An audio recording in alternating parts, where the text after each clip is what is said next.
Good afternoon student, welcome to IP coaching classes. आज की video में हम देखेंगे, जहाँ तक कि स्क्रीन पर आप देख पा रहे हैं कि 12th क्लास हिंदी पेपर हो चुका है एमपी बोर्ड का। आज के पेपर की क्या स्थिति रही, स्टूडेंट का क्या रिएक्शंस रहा, उस पर बात करेंगे। तो पेपर बहुत ही सिंपल था और उम्मीदों के अनुसार ही था, और जितना बच्चों ने पढ़ रखा था, जिस टॉपिक को क्लियर कर रखा था, लगभग वहीं से आए हुए टॉपिक भी।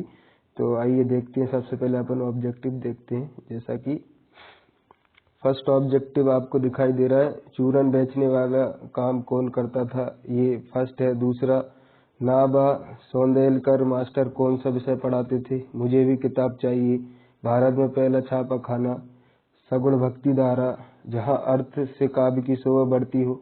ये सब ऑब्जेक्टिव टाइप क्वेश्चन पूछे गए दोस्तों। और फिल इन द ब्लैंक्स पर आते हैं। तो देखते हैं अपन पहला fill in the blanks. Hindi में नेट पत्रकारिता की शुरुआत के साथ हुई, कब हुई। फिर कवि जग जीवन, ये नेक्स्ट। जहाँ उपमेय को उपमान से श्रेष्ठ बनाया जाए, ये मुक्तिबोध उपन्यास के रचनाकार कौन है। रचना के आधार पर वाक्यों की मुख्यता, ये सब। आनंद यादव का मन, ये है। सत असत में पूछा दोस्तों, भक्तिन धर्मी भारती की रचना है या नहीं। संभवतः बरसात को कृष्णवाचक वाक्य है या नहीं। दयाल रखाल दास बनर्जी 1922 में मोहनजोदड़ो आए थे। रेडियो सिर्फ माध्यम है, सत्य है कि असत्य है। सूर्योदय होने पर उषा का जादू टूटने लगता है। शब्द गुणों की संख्या 3 है। फिर सही जोड़ी पे आते हैं दोस्तों। देख रहे हैं एक साइड अपन सही जोड़ी में अंतरंग साक्षात्कार है, हरिवंश राय बच्चन जी है। प्रकृतिवाद, यशोधरा, कथानक, संस्कृत के मूल शब्द, बाबू यशोधर बाबू। यहाँ पे हलालाबाद, हलाबाद, सिल्वर बेडिंग, तत्सम कहानी, 36 खंडवाब, डायरी, देशज। ये सब दोस्तों ऑब्जेक्टिव फॉर्म में क्वेश्चन थे। एंड एक शब्द में क्या पूछा गया, आइए जानते हैं। पहलवान लट्टन सिंह किन के पुत्र थे। बाल रचना मुहावरे का क्या अर्थ है, बचना, सॉरी। सिंधु सभ्यता का सबसे बड़ा नगर कौन सा था। आमतौर पर रेडियो नाटक की अंतिम अवधि कितनी होती है। सूरज का सातवां घोड़ा किसकी रचना है।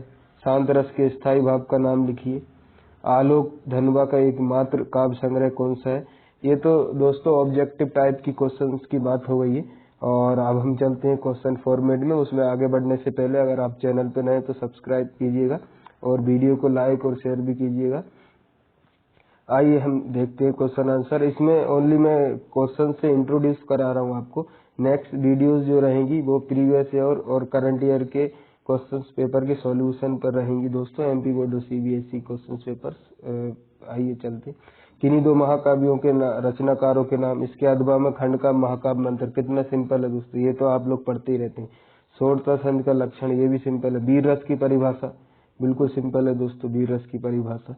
भक्तिन के आ जाने से महादेव वर्मा देहाती कैसे हो गई, इसका ये नहीं आता तो ये कर सकते हैं। मनुष्य की क्षमता किन किन बातों पर निर्भर करती है, आप अपने जनरल सेंस का यूज करके भी दोस्तों कर सकते हैं बहुत अच्छे से। कहानी उपन्यास में अंतर, लगभग 10th और 12th में ये आता ही है।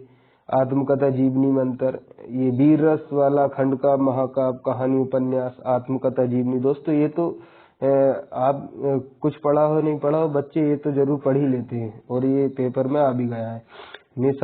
निपात शब्द का अर्थ बताइए। और फिर राष्ट्रभाषा, ये भी सिंपल ही है दोस्तों। यहाँ तक कि हम ये कह सकते हैं क्वेश्चन पेपर बहुत ही सिंपल आया है। जिसने थोड़ा भी 1 या 2 दिन भी जिसने पढ़ाई की है वो अच्छे से कर सकता है।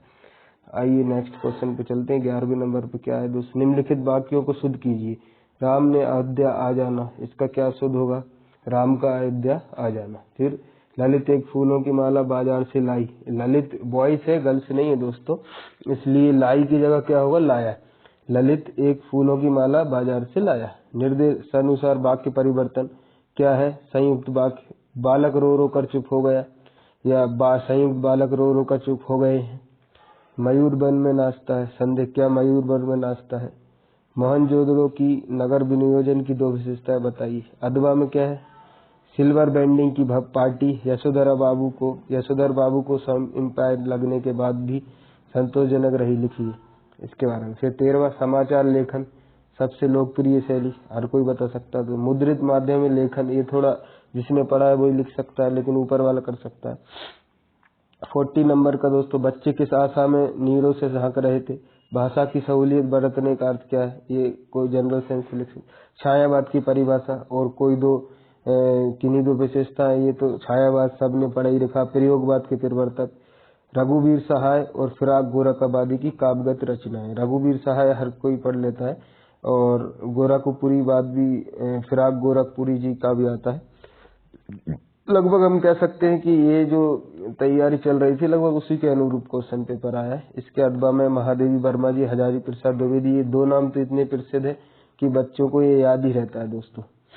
देखते हैं अब अगले क्वेश्चन नंबर 18। भाव विस्तार कीजिए। मन के हारे हार है, मन के जीते जीत। इसका बताना है आपको कि क्या मीनिंग है।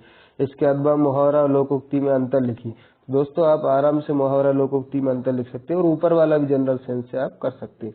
निम्नलिखित आपठित पद्यांश को पढ़कर नीचे लिखे प्रश्नों का उत्तर। देखिए दोस्त कितना सिंपल है, आपको बस पढ़ना है और देख के आंसर देना। उपयोग गद्यांश का शीर्षक किस तरीके से निकाला जाता है दोस्तों, इस पे एक कंप्लीट वीडियो लाऊंगा, लेकिन अभी आप देख सकते हैं पहली लाइन, हमारे संचय में था दान, अतिथि सदा हमारे देव, वचन में सत्य, हृदय में तेज, प्रतिज्ञा रहती थी तेज, यही है।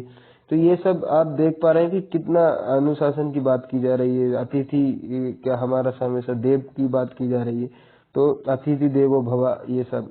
और फिर ये जो भारतवासियों की विशेषता, इसमें से ढूंढ के आप लिख सकते हैं। हम अपने देश पर क्या न्यौछावर कर सकते, इसमें से देख के लिख।